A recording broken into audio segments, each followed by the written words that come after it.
Hey, so this is the Drunkalogs, a podcast about addiction and recovery in which each guest shares their version of how it was, what happened, and how it is now, and then endures a half-hour Q&A at the hands of your host, Nick Morton. My next guest is a native Angeleno whose long search for his tribe took him in and out of the Navy before landing him in the film business 15 years ago. Still, he wrestled mightily with addiction in a relentless cycle of incomprehensible demoralization before finally finding his real people in the recovery community of Los Angeles. Won't you please welcome Demetrius Griffin.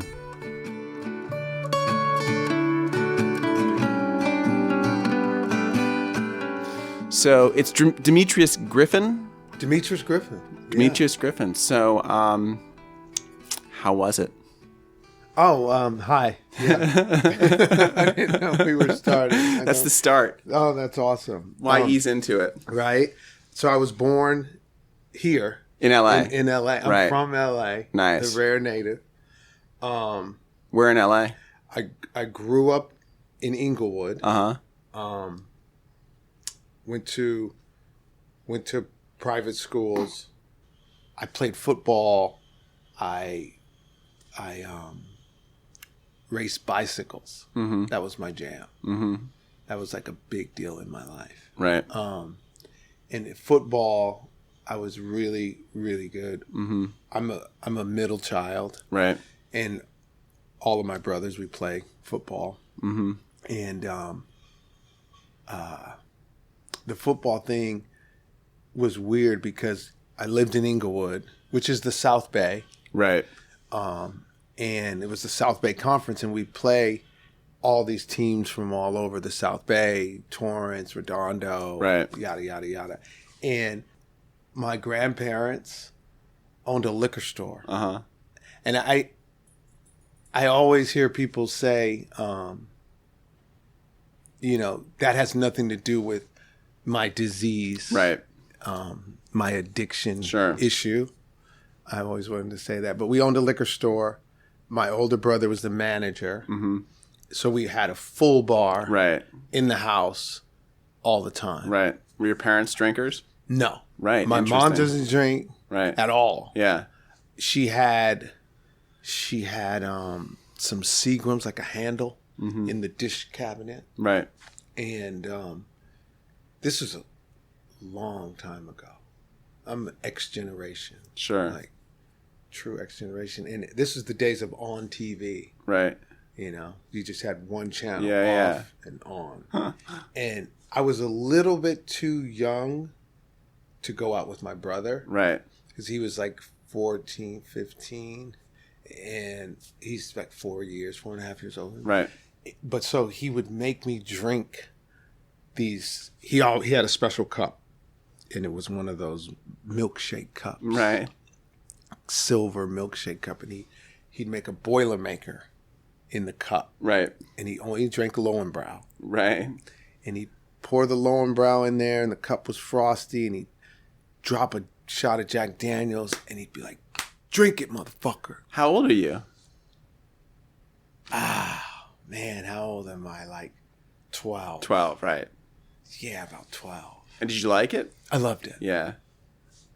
And all his friends would be there. They would be about to go out. Yeah, so they're all like, He'd be like, "My little egging you brothers." on, cheering Right, you like on, you can right? You drink. just feel like this is cool. He's like, "You can't stop Right. until you finish." He'd be pouring out. And I'd drink Would you be it. hammered? Yeah, I'd just go to bed. My room was just next door. Right, wow. And so that went on. And it also, like, it was a weird part where I, like, fell in love with, like, remember the Emmanuels? No. Emmanuels were like these soft, really well done porn on film. Right. Shot on film. There's Right. Emmanuel 1, 2, 3. Oh, They're right. all in Yeah. Europe. It's super amazing. Right. And that's all they had on TV. Uh-huh. They had Emmanuel. So I'd watch little Emmanuel, and maybe sneak a sip of the Seagrams. Right. Disgusting. Gin, extra dry gin. And then I'd wake up the next day. That's when looking back, when I was like, hey, you might be an alcoholic. Right. Yeah, for sure. That was my first, like, something that was like, I knew if there was an issue at night, I'd be able to escape with that. Right. You know what I mean? Yeah, totally. Right. And even more fascinating than this substance that would allow me to escape was this secret that I had that no one knew about. Right. Like, right. like that. That was yours. Yeah. That was mine. And because my mom would never look at the secret. Sure. And my brother was, my brother. But so I really excelled in the BMX thing. Oh, really? Like, really. Right. And I lived on a bike. And I rode my bike every day. And we had tryouts in the neighborhood. And I didn't make it. It was really traumatic. So I stayed on the bike. I played football and I stayed on the bike. And I started to get super good. And I ended up like winning the Grand National. In BMX? Yeah. Wow. Like, it was insane. Where was that? In Devonshire Downs. It was like 1,000 motos. Right. It's a really big deal. That's so It's cool. like the world watching. Yeah. And with ESPN, Gold Cup qualifier, Vegas. And what kind of shit are you doing? Are you just like jumping around? No. Racing. So how fast the Olympic can you go? event. It's now an Olympic event. Right. With the gate and you race. And you're on like a track. Track, right? But it's a single. It's like It's motocross. Got, right, so it's got like jumps and stuff. Yeah. Right. Very cool. dangerous. Yeah. Very Wow. Fun. And like it was my life. Like I would tell my mom every summer, like, I'm not playing football. Right. I'm just riding. Right. And she'd be like, no, you have to play football. And I'm super thankful that my mom forced me to do those things, because the structure of being in an organized thing was really important. But my cycling got so good, and the thing about BMX is, back then it's a very healthy sport. Sure. It's not a drug sport. Yeah. Everyone's like super wholesome. Right. And Interesting. you go down to San Pedro, and there was powder puffs, there was girls, and all these factory teams. It was expensive as hell too, because you have to pay for each race. Right. It's really expensive. How do you practice? Where do you go to practice? To San Pedro. Oh, right. They'd have practice nights. Right. And that particular track, I own that track. Is that track still there? No. I think it's a skate park. Right. Yeah. So, but I say all this to say I beat this factory guy, famous guy, Peter or something, Peter Casano. He's like a Tioga factory guy. What's a factory guy? The factory means you race for the factory. Right, so you're like for like Fully who's ever sponsored. building the bikes. Yeah. Right. You've got 10 bikes. Right. Everything's paid for. Right. At races, the factories all have tents. Sure. And the team is in there. Yeah. It's like Formula One or something. Exactly. Yeah. Team Hutch, Diamondback. Yeah. And in my class, the guys that were my idols were like 6'1", 6'2", really big kids that were like amazing athletes. And you beat them.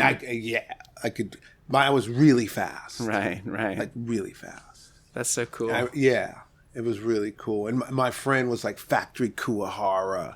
Kuwahara's like, that's the ET bike. Right. Yeah. Oh, right. Yeah. Oh, no way. So it's like a lot of cool stuff. That's wild. It was cool.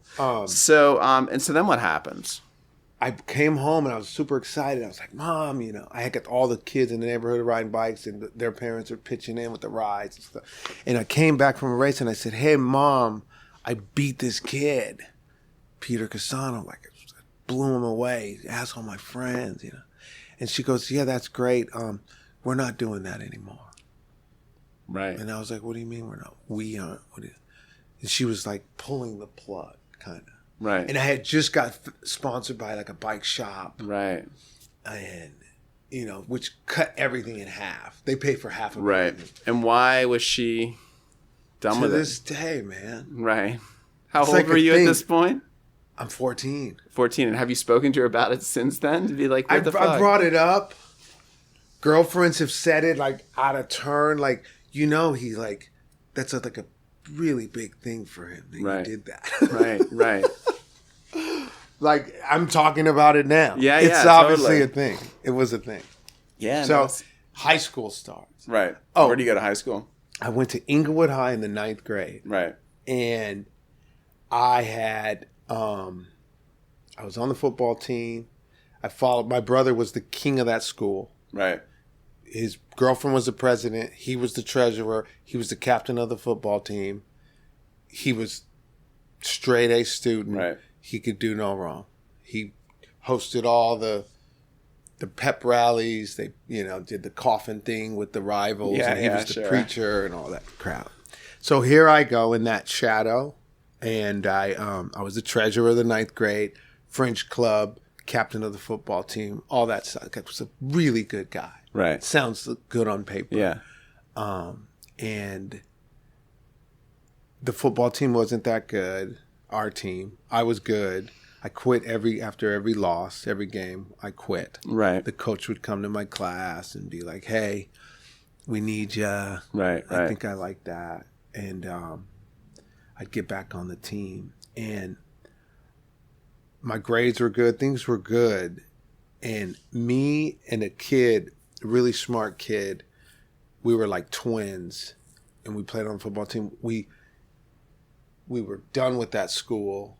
We only listened to The Cure. Right. Yes. Uh-huh. Like, what are we doing at this school? Right. Which was a great fucking school. Uh-huh. In hindsight. Yeah. The time when you're a kid, we're going west, man. Right. We're going to the beach. Yeah. And we moved. I got my best friend from junior high's mom to sign for me, and I went to Westchester. Uh-huh. Yeah. And when I got to Westchester, just all hell broke loose. Why? It was just a completely different culture. Right. I was this football guy. Me and my friend went to the coach. We said, "Hey, we play for this school, play for this black school. It's a 4A school. Right. This is a 2A school. I've got the most yards. He's got the most tack. We're both, we offer our services to you." He's like, "Well, you have to play B's." And I was like, "I'm not playing B's, dude." Right. Like, do you know who I am? Right. And I'm not the biggest guy. Sure. So my whole life has always been fighting through that. Like, oh, wow, he's really legit. Right. That gets old. No one saw that. Yeah. Yeah. It's like, I'm going to have to start to do that over again. I was like, no, I don't want to do that. So me and Craig were like, well, screw you. Right. We're not playing. Right. Big mistake. Mm. Not having my mom to be like, oh, yeah, you have to play. Right. Because here we are at this school. She was so removed from the school. I could sign my own notes. She wasn't really, she was my mom. I lived with her. Right. But she wasn't really like involved in the school because she didn't know how to be because I really wasn't supposed to be there. Right. Yeah. Totally. Yeah. And so I didn't play. I started hanging out. Yeah. And I started partying. Not playing football.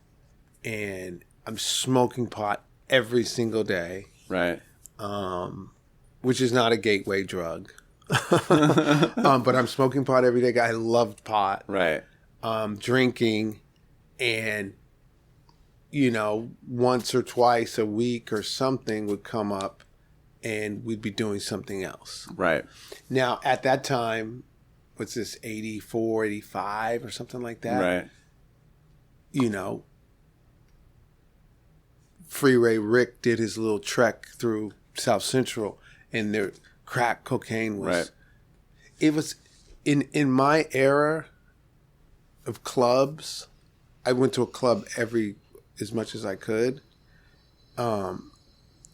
Doing drugs that are extraordinarily hard today was just a normal thing. Right. There was no crack. Right. People were freebasing.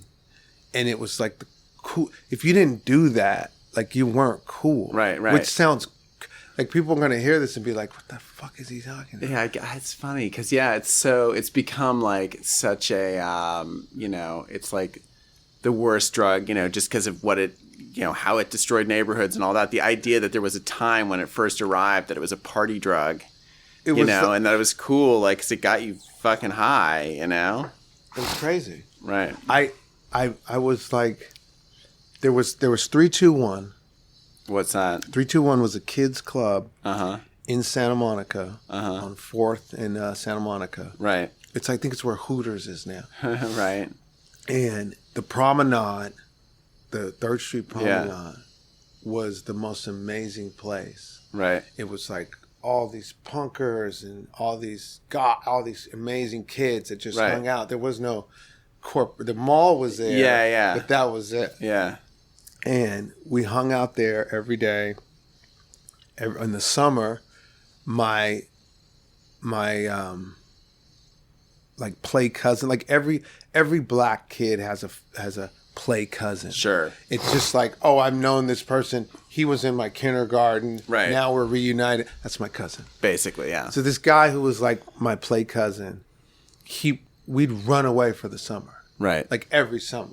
My mom would go on a trip. My brother would be like, yo, check in with me. Don't get in trouble. Right. And boom, we'd be gone. And my fake cousin ran away, and his dad hired a private investigator to follow him. And we have all these amazing pictures of us on the promenade. Just like hanging out. Just like hanging out. The girls with they have like a rat pad. Right. But wow. Yeah, really cool people though. Yeah. Like very cool. And 321 was like Wednesday, Friday, Saturday, Sunday. Right. And I mean, this is where like Dusty Street, Rodney on this is where they got their start. They were all the DJs at this club. And bands would play sometimes. But it was dancing. Yeah. Dancing. And so I get into Westchester. I go to school. My mother's walking me around the school for the first time. And I've got my school clothes, and I look, and the whole vibe is not what I had chosen for my school clothes. And my mom's like, "What's wrong?" I'm like, "We've got to get rid of all these clothes. Right. I've got to get." She's like, I'm not doing. I'm like, but the new. I'm like, Mom, the new look is so much cheaper. Right. I just need Dickies. I need Dr. Martens. Like, it's gonna be fine. That's funny. Yeah. There was a store called Nana's in Santa Monica that you went there and you brought your pants, and the lady pegged them for you, 6 inches. Get your Doc Martens, everything. It was amazing. It was right off the promenade, right there. That's cool. Amazing. So I get into school and just transformed myself into like this. I don't know. It was like we used to do our hair. We used to straighten our hair. And I had like a little bob. Right. It was crazy. The earrings, amazing. Makeup. I would have loved to see that. I shared all the makeup with makeup and perfume with my mother. Right. So that was cool. That was like our little bonding thing, right. And my best friend at the time lived at the beach, and he was like super aggressive punk rock guy, but incredibly handsome. And girls were just like, I don't know what to do about this guy. And he didn't know how to talk to him, so they'd always talk through me. And we'd end up at his house 3 times a week, drinking. Sure. His dad had a full bar. His dad had an exotic car lot on La Cienega. So we had the keys to like Aston Martins, custom Audis. He had a Corniche convertible. Right. We'd steal those cars all the time, which made us invincible. Right. Yeah, that's pretty fun. Yeah, that was pretty awesome. My brother was like heavy into like dealing. And I knew he had this stash. And I could never find it. And it was a tricky thing because I knew if he caught me, he'd kill me. Right. But when he stepped out, I'd dive in real quick and try to find it. Super sketch. Yeah. And I remember the day I found it, it was in a giant box of cowboy boots. Uh-huh. And the cowboy boots still had the cardboard stuffing. Right. And I got it out, which is so time consuming, and pulled this thing out, and whoa! Right, here it is, the mother lode. The seals with the seal, the real deal. Right. The waterproof seals that you can't rip. Yeah. He was like, it was super nice. All this money and all this stuff. And I was like, wow, this is great. So every morning before school, we do a little bump. Right. Which is crazy. This is 10th grade. Yeah. It's crazy. To me now. Or to think about my friends' kids that are like they I don't know that they had the capacity to like deal with that. The thing I found weird about Coke was that it was so vilified in the press. I'm a little bit younger than you, I think, and so by the time like Coke got onto by the time I tried it, I was terrified of it, and then I tried it and I was like, oh, this is not a big deal. This is just nice. Like this feels good. But then when you'd have Coke in the house, you'd be like, well, I could, go do some shit. But, you know what? I'll do a little bump first because it's going to make it fun. It's going to make it better. And it there was an element to that where it's like, it's pretty harmless. But then suddenly you're like, you're spending a lot of money and it's, but I can see how tricky stuff, it's man. it's such a slippery slope because you start out, it seems like it's just like smoking a cigarette, I'm just having a bump as opposed to like having a smoke or a cup of coffee or something. But then you're like, oh, I'm going to go get another. And then you're obsessing about it before long, when are we going to do it again and all that. I mean, literally me and my friends, great kids. I'd have a gram. Right. I'd be like, I got a gram. I got it from my brother. And we would sit in the house and we'd smoke cigarettes, make Cocoa Puffs, and dole out these little lines. Right. And just sit back and just enjoy it. Civil. It was so innocent. Right. So innocent for such a short time. Yeah. That's the problem. That's the problem. I mean, it's amazing how quickly it becomes an obsession, and then you're just like, then you're doomed. And then you're doomed. And I mean, and the people that I thought were like with me then, that were like leading the charge, that absolutely weren't alcoholics, in hindsight, like they were just like legitimately pushing it or having a little bit of extra fun. Like my friend, the guy I was talking about, he said, and I'll get into it later, he said to me, like, I never had an issue with you and drugs. Like, I don't care what you do. But when I look in a room, if there's a bunch of people, like you are such a drug addict. Like, of anyone. Right. Like I was that like there was no holding back. No. Yeah. And just want it all. And there was no consequence. Right. Hey, girls think, you have to go to work tomorrow. It's like, no. Right. It's ridiculous. So. Were you working and when you were in high school? No. No, I didn't have to work. So then did you go to, did you graduate? No. You didn't graduate high school. What happened? I was partying like a rock star. I hooked up with the Winchell's Donut guy down at the beach. His cousin was this huge South Central drug dealer. Right. His name was Big Country. Uh-huh. I never saw him in my life. He would drop these things off to the guy at Winchell's and they'd give them to me and I'd pay him. Right. And so my habit just exploded. And I missed a day of school. I was legitimately sick. And my mom came home to like care for me. And me and my friends were there smoking freebase. Right. And she chased him away. She didn't know what we were doing. Right. And when I got to school the next day, my best girlfriend in school, Kelly, she's like, oh, where were you? With the little note back and forth. And I was like, oh my God, you missed it. Tony and them came over. We were smoking. And my mom came home. And as soon as she left, they came back and we just smoked all day. Right. And my mom found that letter. Oh, no. In the story. My mom was like, you're what? You're free. Like, she's like, you're going to rehab. Right. Wow. In 10th grade. And I was at the end of 10th grade, I was like, whoa. And I thought, I don't have country's money. Right. He knows where I live. I'll go to rehab and say I got busted and I didn't snitch. That's when I'm in rehab. Right. And so I found some rehabs. There was this place called Team House. I said, hey, Mom, I want to go to Team House in Malibu. You live in these houses on the beach. She's like, okay, cool. She goes, let's go check out this other one in Pasadena. Then we'll go to Malibu.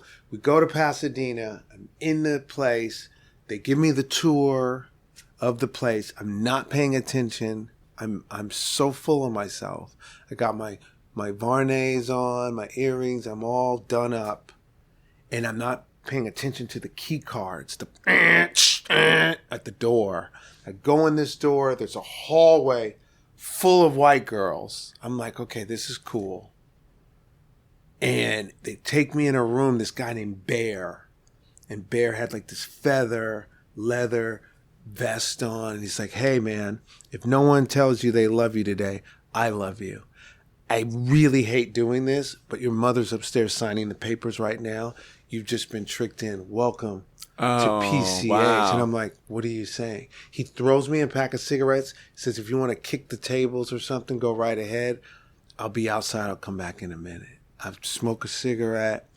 He comes back in. He's like, so what's up? I'm like, I can't leave, right? He's like, no. He's like, but what's up? Like, why aren't you mad? I'm like, what am I supposed to do? Right. Yeah. Like, I'm going to kill my mother. Later. Right. He goes, listen, he goes, in a couple weeks, you're going to go out on a meeting.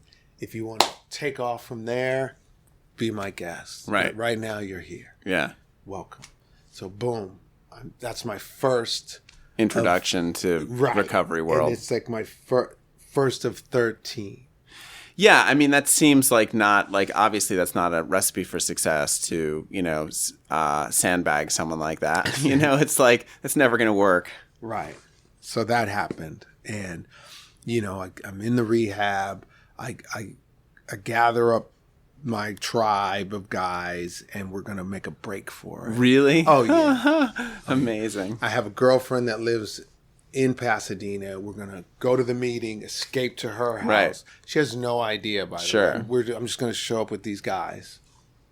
And then we'll get, changed. I don't know what we're going to do. Right. We're going to get money. I don't know. So the meeting manifest comes out. Of course, I'm not on it. And all the guys are on it. And the next day they wake us up. Get up. No smoke. Only one cigarette an hour. Get in the room. Deep, dark secrets. Shut the lights off. Everyone tell a secret.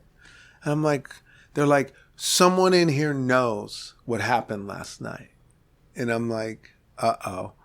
And they're like, a few of our members ran off from the meeting. And I'm like, yeah, they did it anyway. That's awesome. They made it. They didn't make it. They were back the next Sure. day. They got their parents snitched on them. And they were back the next day. But the secrets and the craziness that gets divulged when you tell a teenager he can only have a cigarette every hour. Right. People That's are just funny. like saying Right. some really dark stuff, And, so you get the counselor and you do the family thing. My biggest regret of like going to rehab, which sounds so shallow, is it was the first year all of my friends went to Palm Springs for spring break. Right. So I missed that. I talked to some people on the phone a little bit. I learned the system, made a deal with my shrink and my mom. I got my scooter, my Vespa back. I picked my girlfriend. Certain people you can see, you can't see. Right. My girlfriend was a person I could see, which was the absolute all that mattered. Right. But the completely wrong. It's the only person I partied with. Right. That's why she was my girl. Yeah.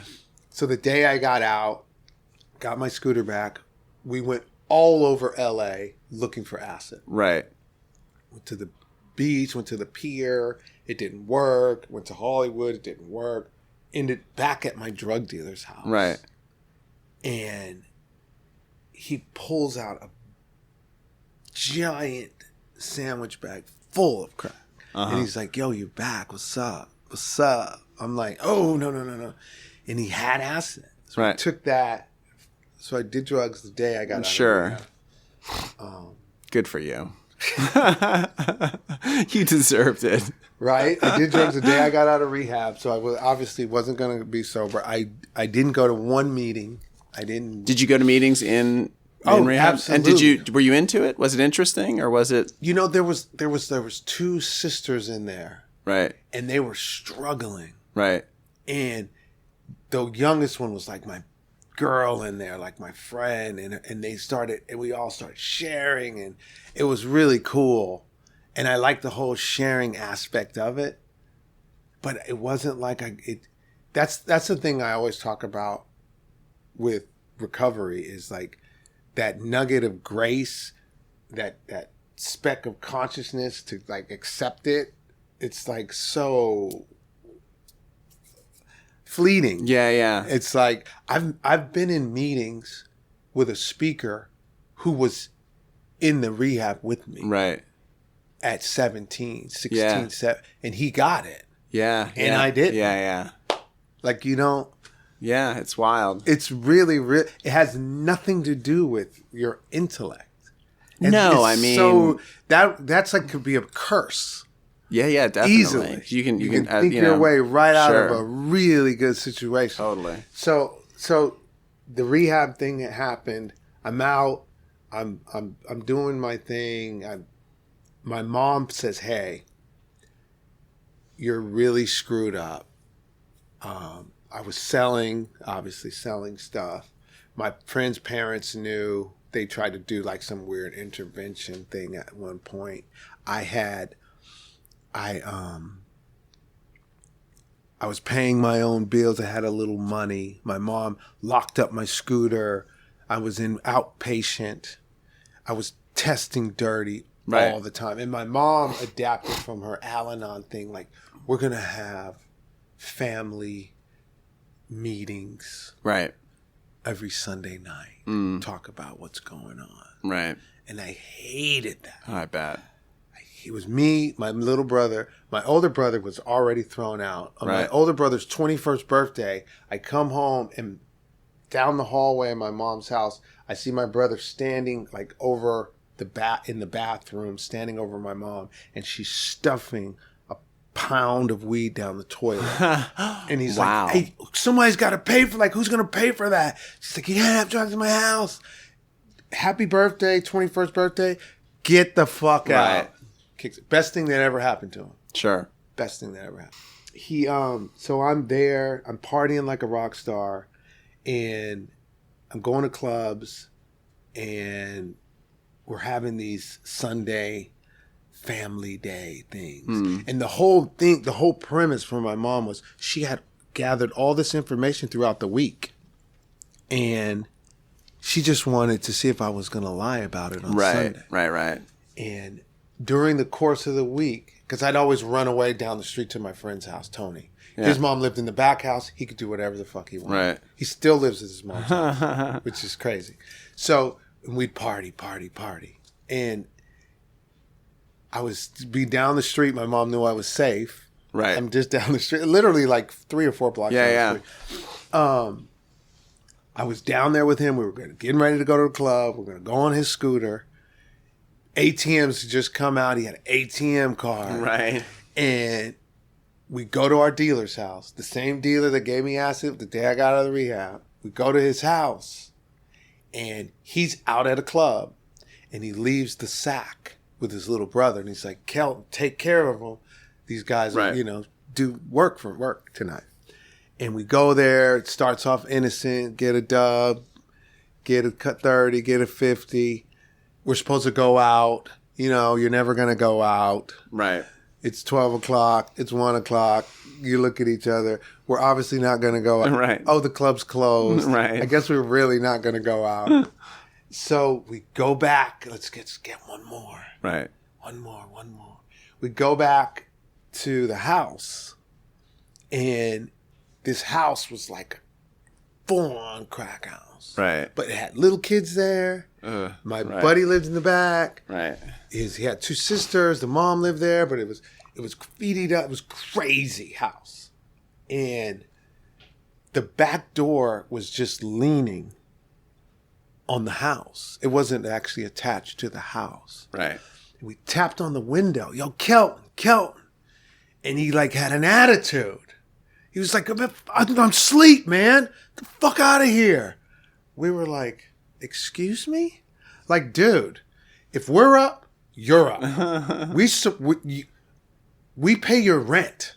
Like, get the fuck. And he was like a kid. Right. So we came through the back door and like woke him up. Like, serve me, man. Right. What are you doing? So that happened.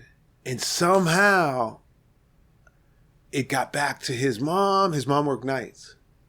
Got back to his mom. She called my mom, was like, your son broke into my house, woke up, took my little son, woke him up. It sounded way worse than it really was. It's still really bad. I don't think it's that bad, but Sunday family meeting comes, and my mom's like, so yeah, we got your stepdad a new rig. He was a truck driver, got a new truck. I got a promotion. Your brother's doing great in school. How about you, Demetrius? What's going on? Right. And I say, oh, hung out, went to a club with Tony, nothing much. She goes, your friend's mom called me, Mary, and she said that you and your buddy down the street there broke into her house and beat up her little son for crack. And I was like, whoa. I couldn't. Like, yeah, just like such a distortion of what happened, but by the same token, it still true. Happened. Yeah. Yeah, exactly. So she was just like, and also your IOP, you've tested positive like 2 or 3 times. And my ego, the shame, it was just like, fuck, So, needless to say, I was not in good standing at the house for a very long time. Right. I got to that point. So my mom was like, hey, you're either going to go to school or you're going to get out. And if you go to school, if you graduate, like, I'll help you. Right. So I went to night school. I had 6 or 7 classes in 12th grade. And I ended up leaving Westchester, going back to Inglewood in the 12th grade. Right. And I had 65 absences in the first semester. Right. That's never went to school. But I aced every final. Right. So I convinced the teachers to give me a D-. Right. Because I wanted this. My mom wrote me a $2,500 blank check. Said, right. You graduate, this is you. I was like, okay, that's something I can kind of strive for. And so I was doing the school thing, trying. All my friends from 7th grade, 8th grade that remember me from Inglewood all rallied around me. They were picking me up every day. They didn't even recognize me. They're like, what have you done to yourself? Right. Like, how did this happen? By this time I was like leather jacket, earrings, smoking like a chimney, like just really like different from polo shirt, 8th grade. Right. Wow, that's wild. Yeah. So we were partying outside of school one day, and I got picked up. And in Inglewood, they have this thing called Project Hope. And if you get picked up by Project Hope, they take you to this like detention center. It was like a church. Right. And you do busy work, and then you get to go free or whatever. And I was 18. I turned 18 in January. And I had already gotten away with a little scrape with the principal. We had this crazy principal, Mr. Freeman. And he didn't know who I was. Right. I had been busted at Project Hope, and I said, hey, what's this busy work? I need bail. Yeah. I'm 18. Where's my bail, dude? Right. I don't do this. And they put him on the phone. Mr. Freeman wants to talk to you. He's like, God damn it, you will stay there. Who are you? And I was like, dude, I'm 18. I'm out.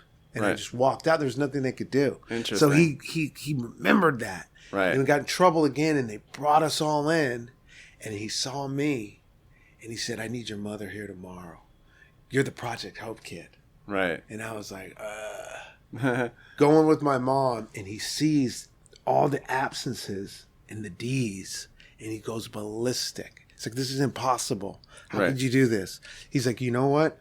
You're going to Project Hope for a month, or you're getting the hell out of this school. Right. And I was like, and my mom already knew it. I was such a fucked up, smart ass, dickhead kid. My mom was like, oh God, I wish she didn't say that. And I was like, well, I guess that's it. Right. And walked out. Wow. Huge mistake. Yeah. Huge mistake.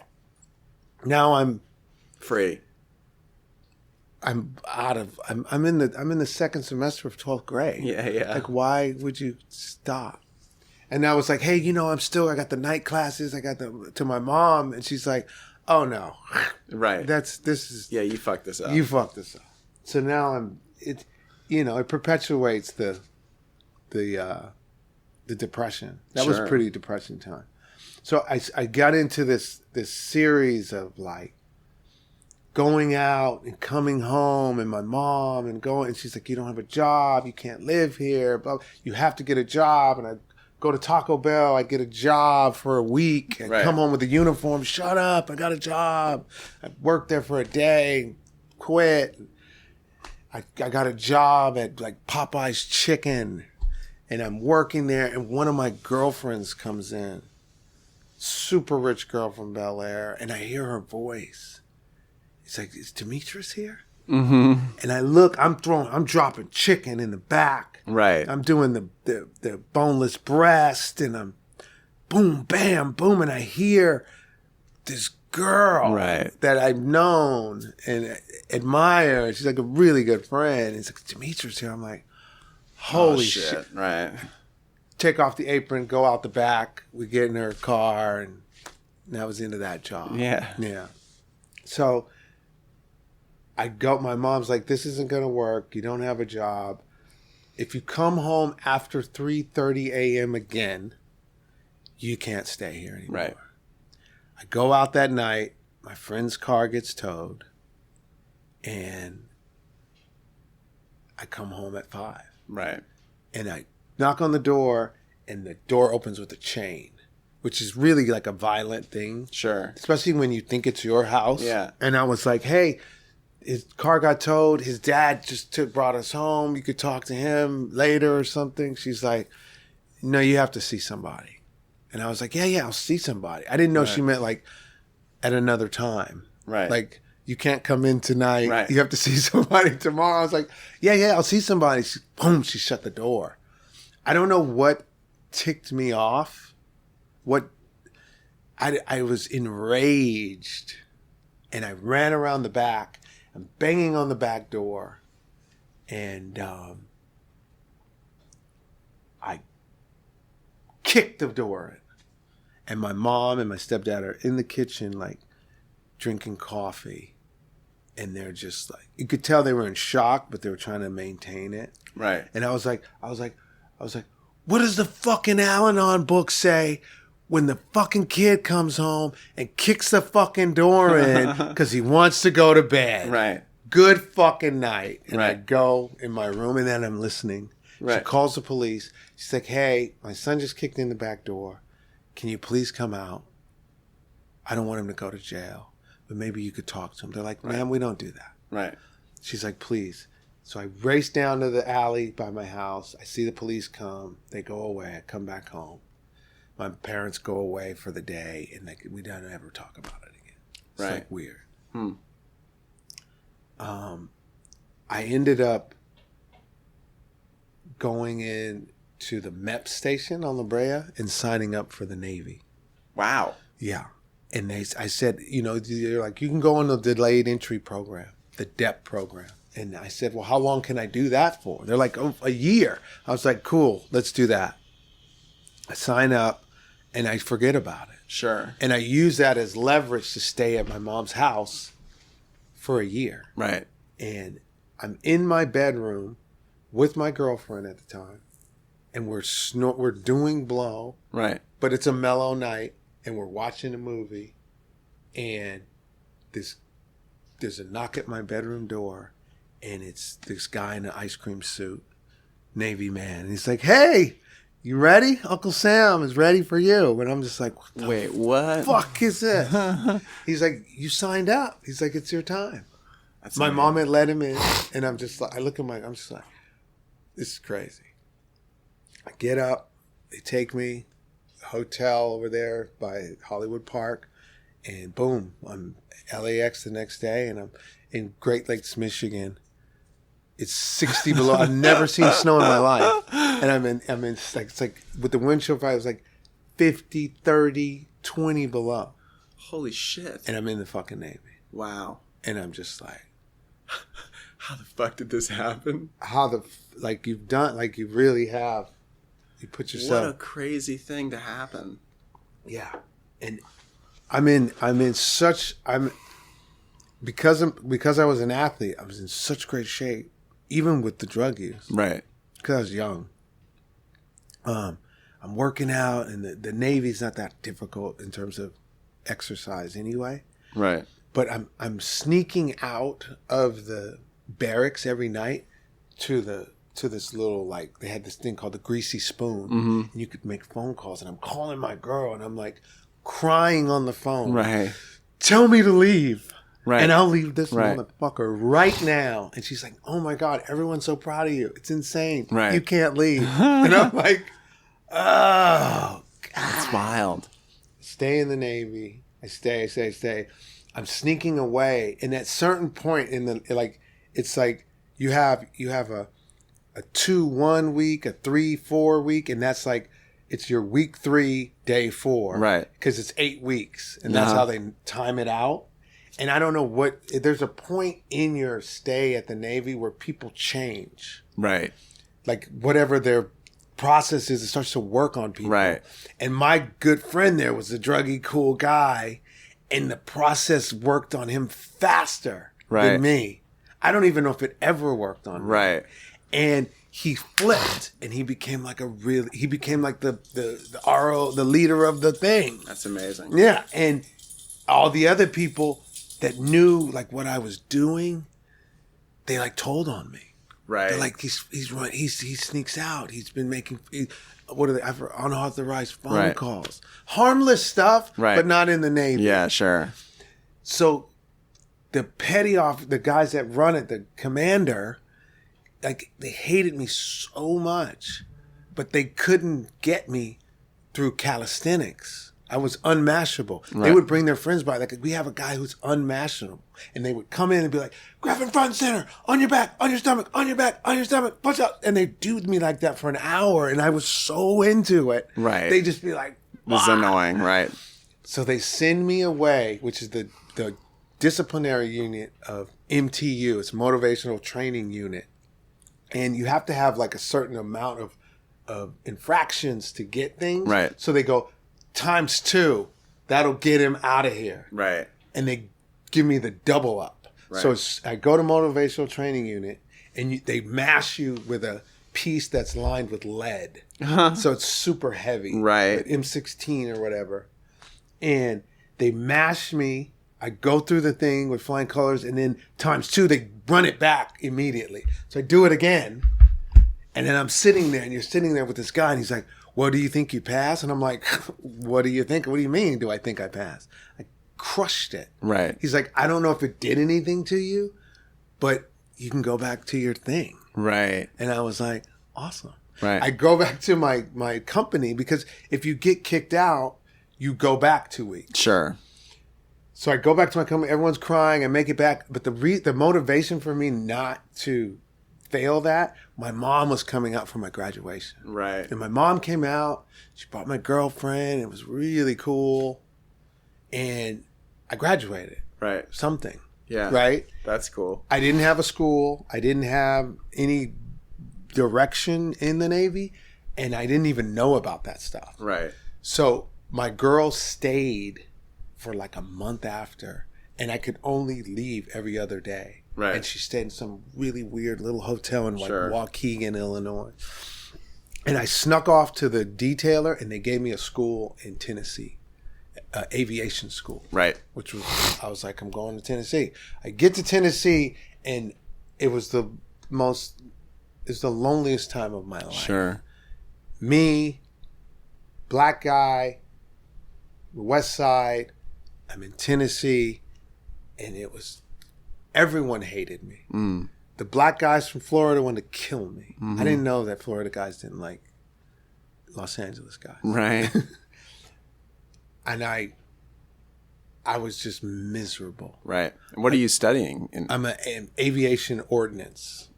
Oh, so that's all bombs. The weapons right. that go on the jets in the Navy. And the school in Tennessee is the aviation school for avionics, all this stuff. And so I call my girlfriend and I'm like, hey, like, I can't do this. Right. I'm going to kill myself. I'm going to kill myself. Yeah. And she's like, cool. So it's like, what are you saying? I'm like, we have to get married. Right. And she's like, are you asking me to marry you? Right. I'm like, it's the only way like we could do it. Right. She sells her car to my best friend from high school. So boom, we get married. I get a little shack in Mud Flats. They give me a little house. And we're partying. Right. I'm partying is like constant. Yeah. And she's like, get me back to California. Right. Or this isn't this This isn't what I want to get into. Because of that, she made me study. Right. Every night. Like I picked second in my class, Nice. Wow. Which was awesome. My whole entire life changed. When she came to that base, everyone was nice to me. Right. My duties changed. I could do whatever. It was the weirdest thing. Maybe you changed. I mean, having her there made you a little more gentle or something. Officers were nice to me. It was crazy. So that was cool. Got good grades. Picked, and I thought, I'll go back to California. Like, I could have went Florida Keys. I could have done some really cool places that I would never just visit. Right. I picked Lemoore, California, and I go back to because it's California. Yeah. I don't even look at a map. It's not like cell phone days where I can and I go to Lemoore, which is like 3 hours away. Where is it? It's like it's like a half an hour from Fresno, south of Fresno. So fucking nowhere. And I'm in Lemoore. We get a little loft there, and I'm in school again because you specialize on F-18s there. And she's there, and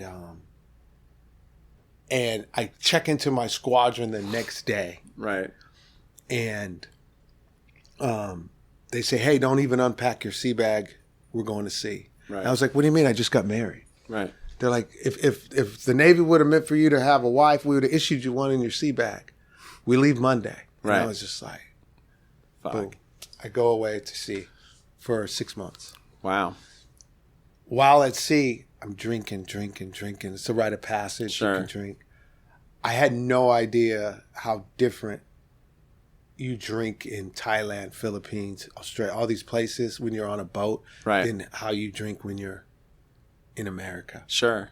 So when I came home, I continued drinking that way. Right, like a fucking sailor. What I was. And I went out one night with my guys, and we were already drunk. And we went to a bar, and we drank. And we were on our way back, and one of the guys was like, let's get some blow. And I thought, this is how crazy it is, I thought the person who sold me blow 6 months prior would be there to sell me blow again. Right. And that wasn't true. And that little gap in time was like fatal. Right. Because one of the guys in the thing was like, hey, man, I don't feel good about tonight. Something horrible's going to happen. And I literally pulled over on the highway, and I was like, so should we turn around now? Right. He's like, it doesn't matter. It's going to happen anyway. Yeah. And I was like, well, fuck it. So we go out. We come back. We go to this person who I think is going to sell me blow. And the guy who said, I think something bad is going to happen, runs away at that time. Me and my guy stay. We get back on the highway. I fall asleep. And I'm awoken by the sound of the cruise control, how it kicks in when you get to a hill to maintain the speed. Like, vroom, vroom. Yeah. I'm like, what is that? And I'm like, oh my God, you're driving. Oh, Jesus. And I grab the wheel. I'm in the middle of the highway, those 2-lane country roads. Yeah. I grab the wheel and jerk it to the right. Then the car's out of control. I jerk it back to the left, to the right. I can't do it. Yeah. I slap my friend. I say, dude, wake up. We're going to die. Right. and I'm eating the little stop signs. Yeah. I eat like 30 of them. And when the car kicks around, it spits me out the window. Wow. I don't have a seatbelt on, Right. and it starts flipping upside down. Holy shit, And I'm man. flying next to the car. Face first in the dirt. I'm next to the car my mom just gave me for coming home from the being away. She gave me a Mustang.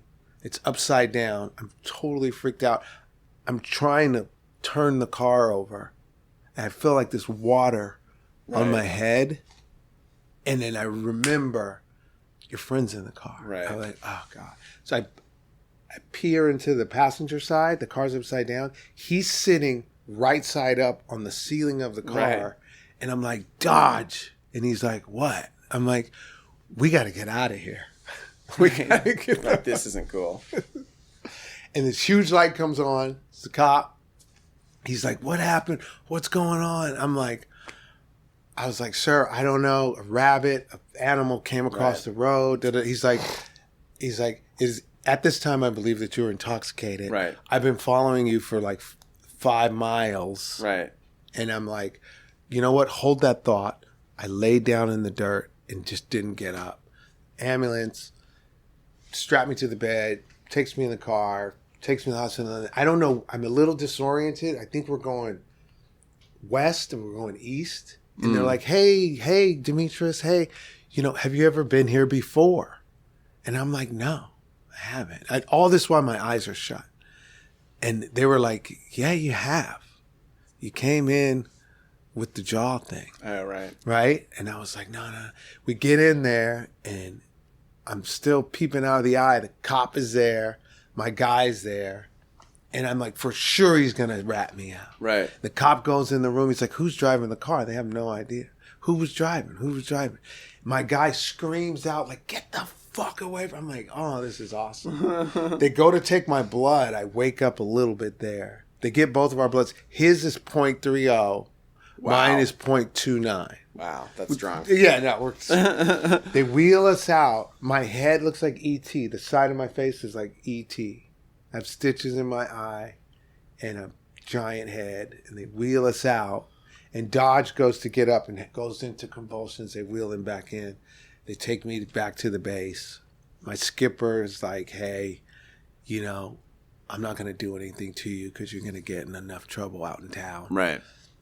And a month later, I get arrested for felony DUI with injury. Sure. And the only thing I was concerned about was losing my top secret clearance. Because I was in AO, and that's what we do with the bomb thing. And I, even that day, I'm calling my gunner like, hey, am I going to lose my... Which, of course, I did. Yeah. They tried to put me on Anabuse, which I didn't want to do. What is that? Anabuse is that drug you take, and every time you smell alcoholic, you throw up. Right. And I was like, no, I'm not doing that. And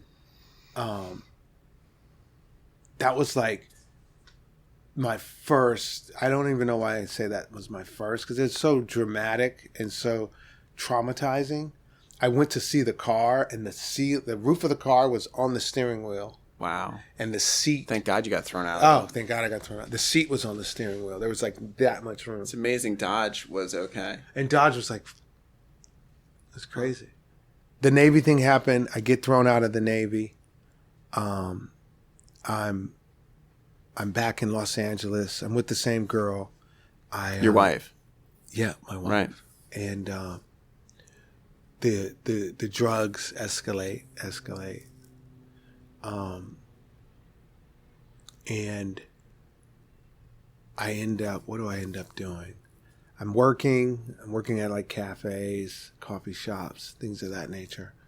I'm living in the Park La Brea area, and I'm back on the crack. Right. Yeah, heavy. And I'm smoking and doing whatever it takes to get crack. And do you see your life going in some direction at this point? Like, do you have a plan? No. I always knew somehow I would be in the movie business. Right. But just because I'm from here, right. I don't know why that is. I had no idea how. Well, it's just around here so much. Right. And I had a friend of mine who was like a psychiatric technician, and I somehow conned my mother into paying for a school for that. And the drugs just escalated so much. I ended up staying in hotels. I left that wife. We actually got a divorce and moved in together when it was final. Right. Funny how And that so is. yeah, so left that. Had a girlfriend. I went on a blind date for 6 years. I met a girl. My brother's wife was her secretary, and they always knew about my problem. And we're partying like crazy. We're committing all sorts of weird white collar crimes. Right. We're living in Torrance, Gardena in a hotel. Right. I go out one day to get some drugs. Mm-hmm. I come back and she's in the closet crying. I'm like, hey, what's wrong? She's like, oh my God, I'm pregnant. I was like, big deal. Right. You can't be pregnant. Right. Like, we're partying. Yeah. She's like, you forgot I'm Catholic. God. I don't do that. I'm like, what do you mean? I've had tons of abortions. Like, Right. you're like not better than the other people. Yeah. She's like, no, dude. Like, seriously. I was like, what's your mom going to say? So there's this huge thing. I have a son, right? Right. Ultimately, I have a baby. I'm in the heat and the heart of this insane addiction. Right. She moves home. I move home. She tries to get clean. I don't get clean. I try to get a job. I'm going to go run through this. We end up in Redondo Beach, the baby. There's all sorts of complications with the baby. It's terrible. Medical stuff? Medical stuff. Right. The baby, we're living at the beach. I'm partying. I'm driving downtown from the beach. I get into all these little skirmishes. This is when I start going to jail. Right. Like for traffic tickets. Right. Warrants. Just shit starts piling up. She picks me up. I'd go to Denny's, eat a breakfast until she picked me up at the county and go home. Right. But this was the start. I end up on like house arrest for 30 days. The cops are at my house all the time. And I'm still doing the coke, but I'm way more into speed. Right. This is like fast track I'm doing. And we lose the place. She moves home, and I end up in these hotels. I'm in the Motel 6 on Century for a year. Right. Down by the airport. Yes. Right. And I'm moving rooms every other day. Just the whole tweaker madness. Oh, God. Every other day I'm switching rooms. I'm waving to her off the freeway. Right. Going to work. I'm lost. Like, what are you doing for work? I'm lost. You know, there is no work. I'm hustling. Oh, right. All right. It's crazy. Yeah. It's super dark time. Yeah. And so we're trying to get it together. I can't get it together. I'm hotels. And something happens. I'm in a back house and I'm watching my kid every day. She's going to work. And one of those days she doesn't come, and I check my messages, and she's like, hey, don't get mad. Me and the baby are going to Chicago. And I interpreted like she had taken the baby to Chicago. She was just going on a trip. Right. I get on my bike. I try to get to her house. Maybe she's still there. I commandeer a truck. The guy takes me to the house. They're gone. And I end up calling my mom. And I'm like, hey, I have a severe problem. I need help. My mom takes me. I go home. My mom takes me to Acton. Mm-hmm. That's what happened. I go to Acton, and I'm sober for 3 weeks. The girl shows up. I get kicked out of Acton, but I remain sober for like 4 years, 11 months. Wow. Yeah. It was a huge thing. And that's why I was like, there's this thing missing. So I'm sober. I'm in meetings. I'm doing my thing. And I start PAing on shows. Yeah. And I'm working. I work at a car wash in Santa Monica, and all the actors, all the stars come there, and for 1 second they trust you, because they have to give you their $100,000 car. Yeah. And in that 1 second, I'd be like, yo, put me on, put me on, put me on, put me on. I'd see the placard, you know, Gone in 60 Seconds, Nutty 2, all these movies. I'd be like, yo, put me on. And they'd be like, someone put you on, fucking put me. Right. We've been talking for that. And this guy's like, yo, meet me in San Marino, be there at 5 a.m. Who is that? Tommy Harper. Like, I don't know him, but. Yeah, huge. Runs JJ's company. Right. Huge guy, but he put me on. Like, it was wow, the that's coolest amazing. thing. No, it was amazing. I do this Mighty Dog commercial. He's like, boom, go to Universal. You can meet this guy, Carlos. Just do whatever he says. I go to Universal. Boom, I'm on Nutty 2. I'm in the game. Like, that's amazing. Yeah. No, it's totally amazing. Pulling your shit together. He says, hey, meet me at Raleigh Studios. You're going to have an umbrella. Lady's going to get out of a car. When she gets out of the car, pop the umbrella, walk her to the stage, shut your fucking mouth. Right. Tommy's very militant. I'm like, right. Got you, Tommy. Got it. Show up. It's raining. Black Range Rover pulls up. I run over with the umbrella, pop it, walk her to the thing. I say, here you go, Miss Bullock. She turns around. She's like, don't ever call me Miss Bullock. I'm like, oh, shit, I'm fired.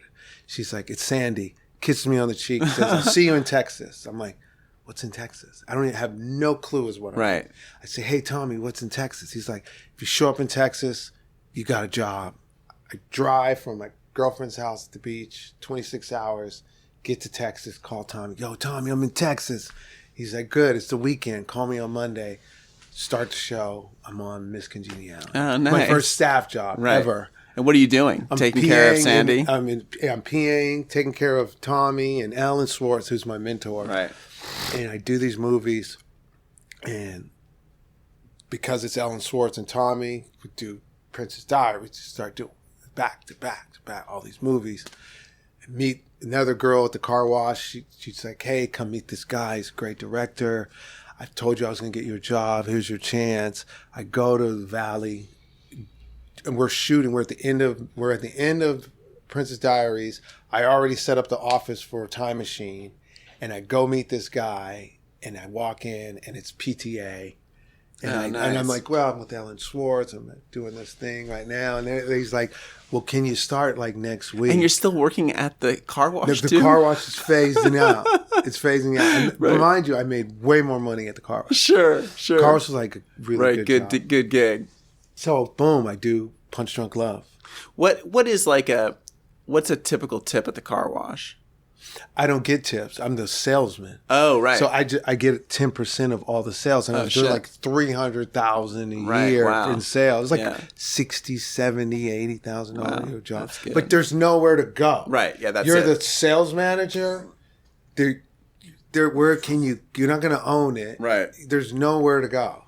And so eventually you just feel taken advantage of. You're just like, it's a pitch, right? And it's like after a month, you've pitched everyone, so you have to you still have to pitch. It's a numbers game. Sure, it's tricky.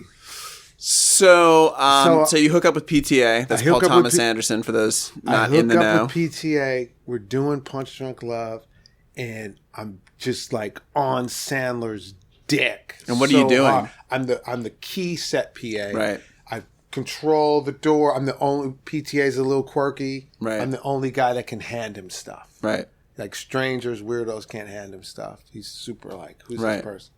So boom, I'm in, but I'm on Sandler. Me and Sandler are vibing. I'm like picking up on the little nuances, and I know he has this other movie. And I say, hey, man, don't you got another movie? He's like, yeah. I said, aren't you the star? He's like, of course. I said, didn't you write it? He's like, yeah. I was like, put me on. He's like, oh, you think the Sandman can't put you on? Boom. No one's ever done more for me in the movie business than Adam Sandler. Right. Period. Like every show, I was the number 2 must hire of every Mr. Deeds, what's the one with anger management? Right. All these movies. I'm not going to any meetings. Right. I think I'm super cool. Right. And I'm just dry. Right. I'm not like battling with maybe I'll use. Everyone knows I don't. Right. So it's not, Everyone knows I shouldn't. Right. And so I'm just dry. Sure. I do a favor for some ADs I work with, and I do a movie called SWAT. Uh-huh. And on that movie, I don't know how this happened. I'm like selling blow. Right. And I get called into the trailer. We're shooting on Hollywood Boulevard, and I was talking to some extras, and I was the extras guy checking them in and all that stuff, and a girl flashed me her. Right. And never thought anything. Her cooch. Never thought anything of it. And fast forward, I'm serving on the show. I get called into the trailer, and I think I'm busted for like selling drugs on a Sony picture. Yeah. And I go in the trailer, and 2 weeks prior to that, this African-American human resources approaches me in Venice, and I'm cueing Colin Farrell on the beach, and she says, "Hey, I'm from human resources, da-da-da-da-da. Did you go into a bathroom with an African-American girl?" And I'm going, "No." Yeah. And then she's asking me more questions, and then I like pause, and I'm like, "Who are you talking? I have keys to all the trailers. Why would I go in the bathroom? Right. Like, what are you doing here? What's happening here?" I really, at the time, didn't even remember. Sure. And it just was so not me. I was Right. like, and I was kind of a dick. Right. And so she's like, "Cool," and she went away. Boom, they call me in the trailer. She's back. She's in the trailer. She's like, "Upon further investigation, we find you guilty." And I was Right. like, "Guilty of what?" Right. And I'm just like, I get on the radio and I'm like, "Lou, get in the trailer." Right. Lou's the producer. And Lou comes in. He's like, "Don't worry. I'll pay you for today. It's Friday. You'll be back Monday." Right. I'm like, "Cool." By this time, I'm using Right. a monkey can't sell bananas. I'm using my own shit. And I go home. I'm terrified. And me and Sandler's brother-in-law this was our third apartment together. Right. And now we're living across the street from the Viper Room. I'm waiting because we're on nights, and I'm waiting for the phone call to say whether I'm still on or not. Yeah. My phone rings. It's the head of Sony production. And I'm like, "Hey, how you doing, sir? I've already signed my 51st date deal. That's Right. the only thing I care about is the Sandler stuff anyway. Yeah. I'm not even working in my department on this movie." Right. And I say, "Hey, sir, just so you know, like, I totally apologize if you check my resume. All of my movies are with Sandler. Right. My record's impeccable. I have no idea what's going on." He's like, stop. He goes, "Listen, son, this has gone way too far up the food chain. What I want you to do is, I want you to take a breath. I want you to learn from this, and I want you to find another studio. Right. Have a good day." Boop. Wow. And I was just like, Damn. it's devastating. So I grab my gun, which I've never shot. I take my gun, I go downtown, and I'm just in a full blown. I'm just out. Yeah. Sure. Yeah, and I could not adjust myself from, "You're the movie guy, you're the Sandler guy, like, you guys all have two-way pagers together, and you're smoking crack." Right. And it was just like, I get busted downtown with a gun, go to jail, get out, get on probation, and I'm on probation for 8 years. Right. In the 8 years of being on probation that way, I violated, they'd extend it, I'd get busted, I'd do a month, a week. This is when I ran out of money, and all the violations of probation, it was all with the same judge, Judge O'Malley, and at a certain point, I'd keep coming in through the back door, or I'd miss a probation thing. I'd go to rehab, Right. and come in with the rehab. "Hey, these are all my rehab guys. He's doing great." He's Right. like, "Well, I didn't tell you to go to rehab." Right. He's like, "But shit, you're in rehab. Go back." Right. I graduate, go out, come back. I come in through the back door. You never go through the back door. You always want to come in through the front door.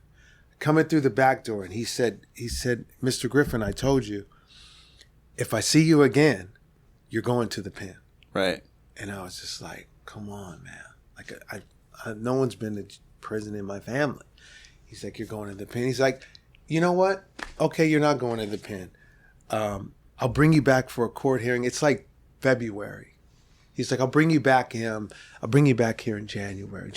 Set the case, Griffin hearing January 12th of next year. And I'm like, what does that mean? He's like, oh, you're going to stay in jail until your court hearing. That's your next court hearing. Whoa. And you don't have a bail. So Wow. I did a year flat. That sucks. In the county jail. And how was that? I mean, the county jail is the worst place in this. Right. It's like the top 10 worst prisons in the world, and it's not a prison. It's right. County jail. So, and I always go to the gang like I don't know why I'm in the gang module. So I got lucky. One of the sheriffs, I don't know why he liked me, and he put me in the school dorm.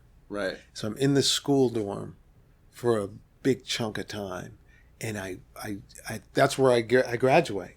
Right. I finally get your degree. I'm like 1 of 1 percentile because I literally went up to 12th grade. But so like do that. But it doesn't stop me from using it. I get out. I don't go to a meeting. I show up at the beach and I use again.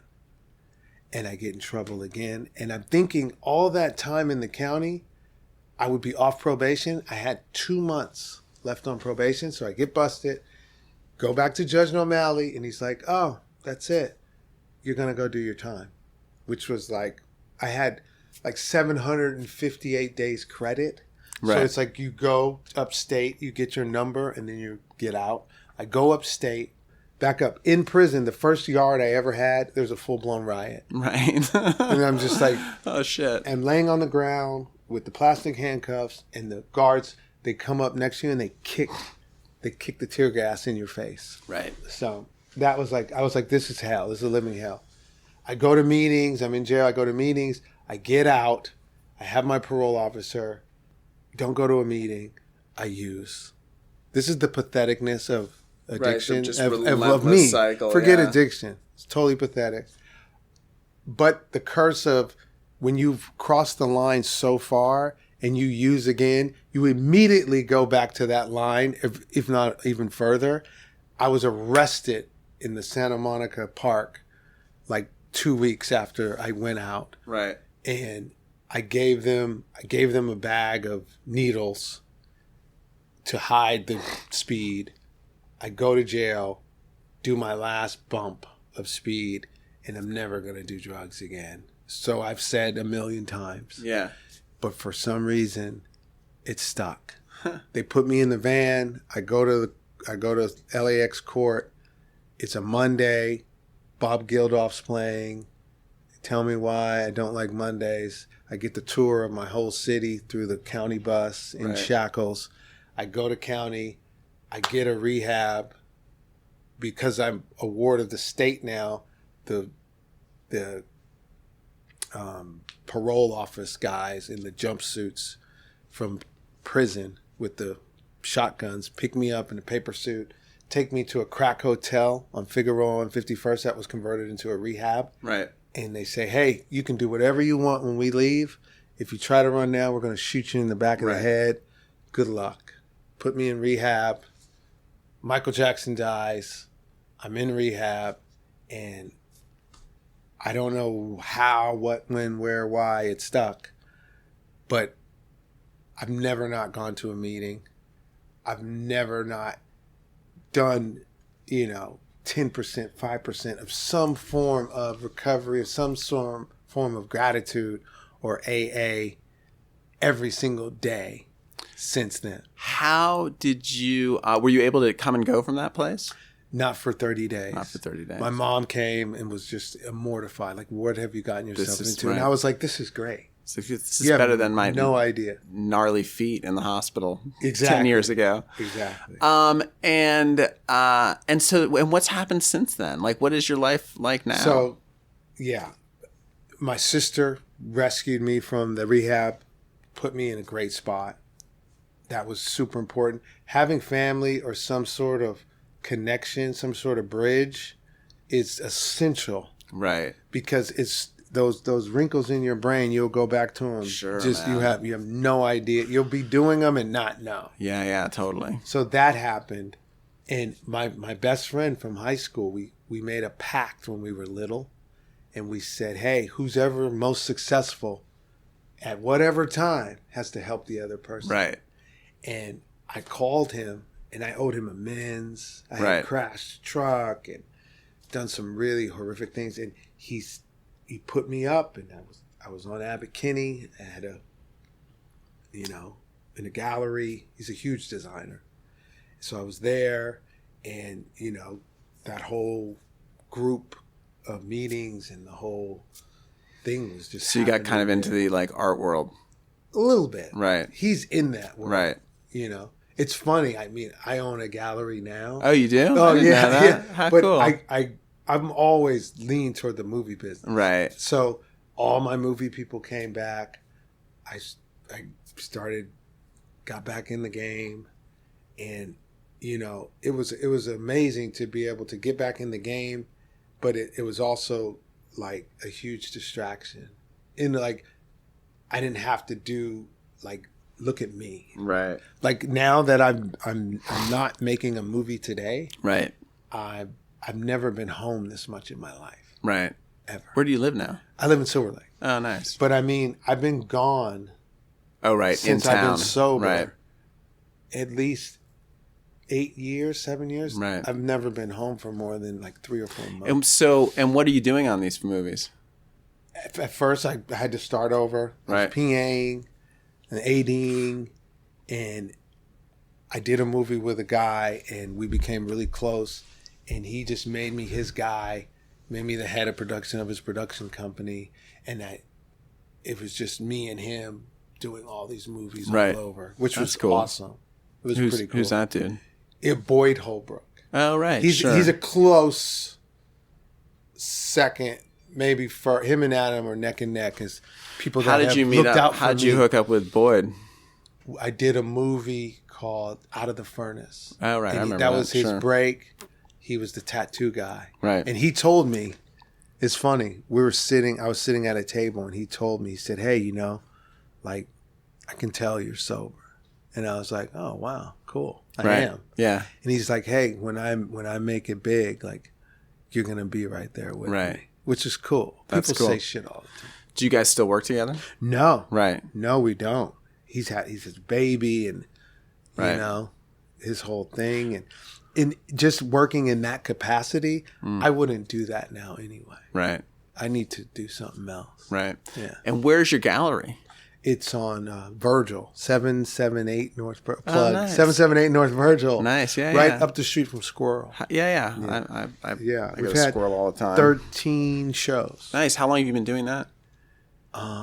Probably about a year and a half. Ah, cool. Wow, Yeah, that's wild. very cool. But the movie thing is still, it's still in the work. You want to produce stuff. Yeah. Yeah. Exactly. Right. So And how do you stay sober these days? I mean, you told me when we were texting that you wake up at 5:30 in the morning. Is that part I of do. your sobriety? no, that's part of the committee that wakes me up. Like, and furthermore, Right. like I think a lot. Right. But your brain wakes you up. My brain wakes me up. But the reason I get up so early is because I've been in the movie business for 15 Right. years, and we always had to get up Yeah, early. sure. I mean, to be honest. Yeah. But I don't do AA 100% of the time, but I try to do it, at least the first 10% of the day. Sure. So I go to a meeting. I go to morning meetings Yeah. all the time. Right. If I could go to one every day, I used to say I go to a meeting every day because I got high every day. And where's your son? My son is dead. Oh, I'm so sorry. No, it's fine. It's fine. Sorry. Why are you sorry? I don't know. It's just sad. No, it is. I mean, it was, and I don't talk about it much. He had so many complications. He was 18, Right. and he had some seizures, and I think in his sleep, Right. he died, and it was weird. It's for anyone. It's super weird to see your kid in a casket. Yeah, I can't imagine. So that really fucked with me. And like the day after or 2 days later, I had to go do a movie. Right. Which was like a huge distraction. Like sometimes because it's so focused. Good, right? Yeah. Yeah, you're like, at least I don't have to especially deal the with capacity this. that I work on a movie. Like there is no weekend. It's all the that's time. all you're talking about. What had you guys been like in touch even, were you sober when he died? Oh, absolutely. Yeah. Oh, no. Her too. And you stayed, you guys managed to all stay in each other's lives even through all of this fucking chaos? Oh, to this day, yeah, it's crazy, right?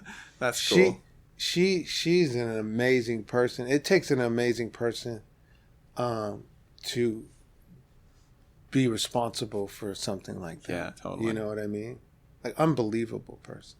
And your mom, what's she up to these days? My mom is so happy for me. I bet. I'm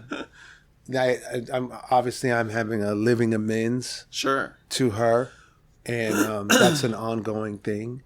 And she's just happy. She's seen me up. She's seen me down, and now she sees me steady. Yeah. Steady. Yeah. I think steady is a good feat. Is a good thing to have. Man. That's what I strive. Strive to be okay with steady. Right. And just the day to day. Like everything's not. You're not on a jet. Yeah. You're not.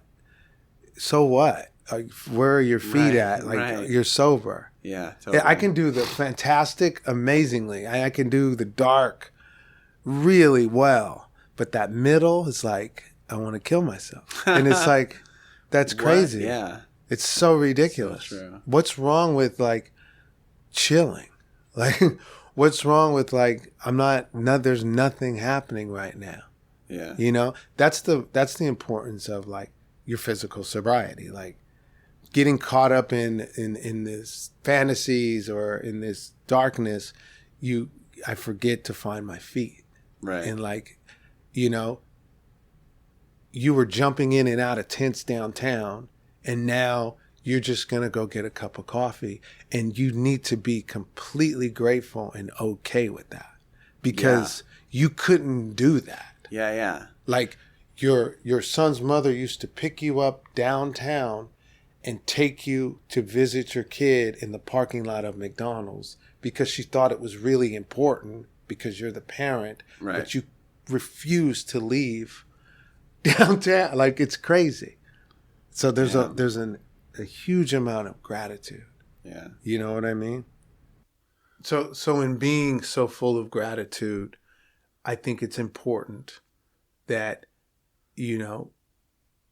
I've obviously said a lot of story and a lot of history, and how do I get beyond the story? Right. Of the patheticness of being, an alcoholic, a complete, an utter junkie, drug addict, what does that all mean? Right. This huge story. What does that all mean? I was running around the city I come from, which Los Angeles, and I have houses and apartments and places where I can pick where all sorts of negative activity took place. And now, I couldn't fit in. I didn't fit in. And because I couldn't or I didn't fit in, I used substances to mask or suppress that. And that just took me further and further down. And now I'm a part of this amazing community, and the recovery community. And it's just recently I've just felt so much gratitude because where I live now and the places that I go I'm from the West Side. Anywhere I go in Los Angeles, I feel so comfortable. And there's such a huge sense of community on a positive tip. And do you find that you're able to bring those elements of community into other parts of your life? Like, is it like you have a recovery life and a normal life, or have they blended? Oh no,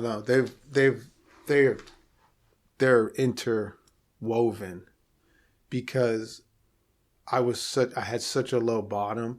There was no secret that I was fucked up. Right.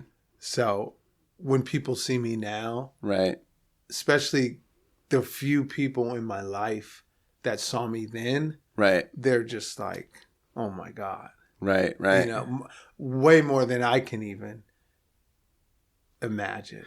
Hey, one thing that I that we didn't come back to, and I don't know if you want to talk about it, is your older brother. You guys aren't in touch, are you? Or this is good.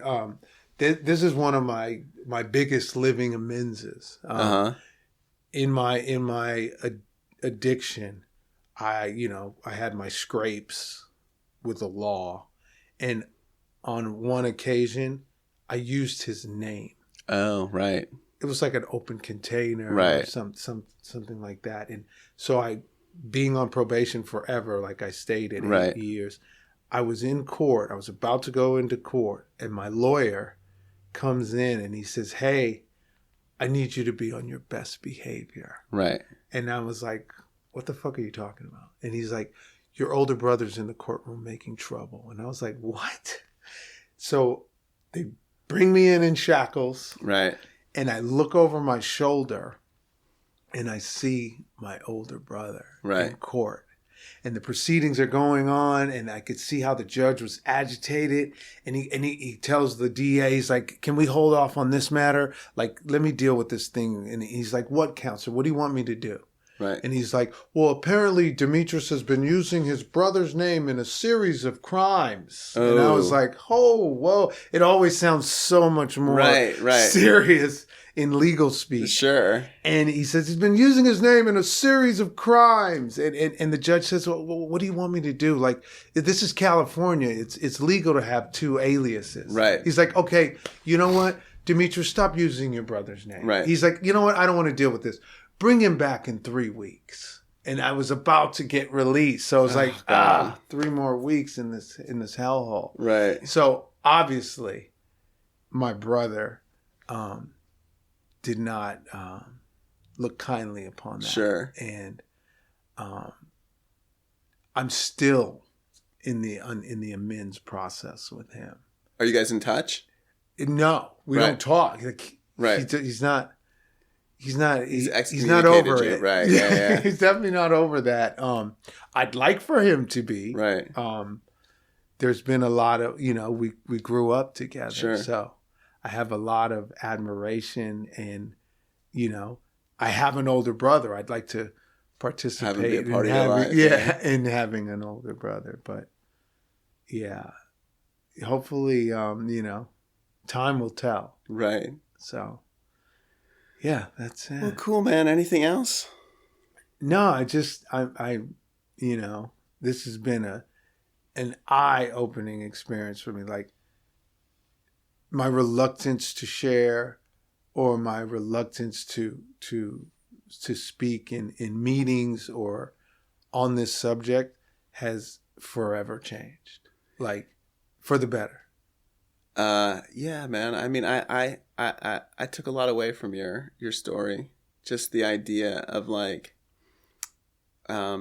still being able to recover and rebuild after so much wreckage. I think it's really inspiring.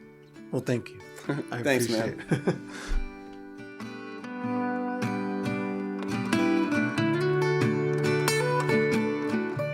If you've been enjoying this podcast, you can go to my Patreon page at www.patreon.com/thedrunkalogs and just toss $1 into the basket. Thank you so much.